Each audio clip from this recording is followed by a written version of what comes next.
আসসালামু আলাইকুম। Welcome to new roots hair skin and laser centre. আশা করি আপনারা সবাই ভালো আছেন, সুস্থ আছেন। আজকে আমাদের সাথে আমাদের একজন পেশেন্ট আছেন। পেশেন্টের শর্ট করে আমরা একটু ইন্ট্রোডাকশন দিয়ে দিই। আমাদের পেশেন্টের মূলত যখন আমাদের কাছে এসেছিল, উনি তখন গ্রেড 5 ডিফিউজ প্যাটার্নের বলনেস ছিল। এই সময় আমরা তাকে ফার্স্টে অ্যানালাইসিস করলাম। তার ডোনার এরিয়া খুবই ভালো ছিল। পরবর্তীতে আমরা সার্জারি প্ল্যান করি, হেয়ার ট্রান্সপ্লান্ট সার্জারি আমরা সম্পন্ন করেছি।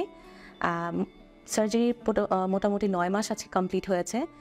9 মাস আগের এবং এখনকার আপনারা খুব ক্লোজ একটা ভিডিও দেখতে পাবেন মানে গ্রোথটা, এটা আমরা পরে দেখিয়ে দিব আপনাকে।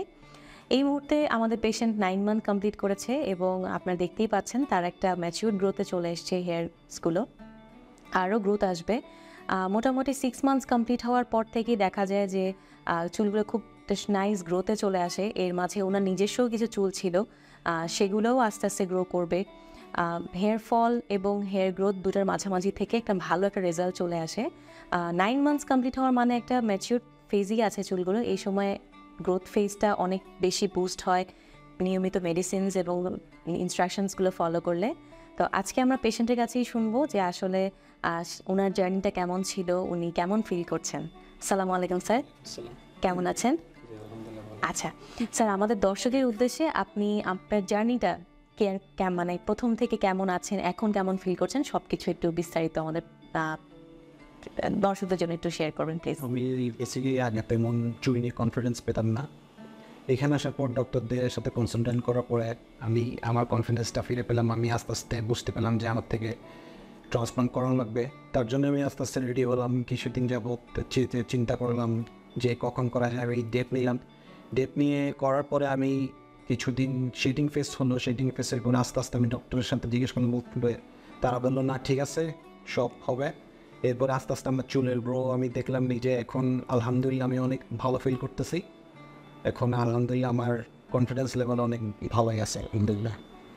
তো নাইস, আলহামদুলিল্লাহ। যাক, আমাদের পেশেন্টের কাছে শুনলাম। এটা কিন্তু আপনারা অনেকেই কনসার্ন থাকে যে আসলে চুলগুলো যে আমরা ট্রান্সপ্লান্ট করলাম তারপরে আসলে চুলগুলো কি ঠিক মতন গ্রোথ হবে কি না, বা অনেকেই দেখা যায় প্রথম শেডিং ফেজে কিন্তু অনেক ভয় পেয়ে যায়। আসলে মূলত এই জিনিসটা খুবই ইজিলি নিতে হবে এবং প্রপার ইনস্ট্রাকশন এবং গাইডেন্সটা ফলো করলে এই শেডিং ফেজটা আমরা ইজিলি ক্রস করে কিন্তু একটা সুন্দর গ্রোথ ফেজে চলে যাব। এবং পরবর্তীতেও যে চুলগুলো আবার পড়বে এবং গ্রোথ ফেজে যাবে, এগুলো সব কিছুই কিন্তু একটা সুন্দর রুটিনে নিয়ে আসতে হবে এবং এটাতে কিন্তু টেনশন করলে হবে না।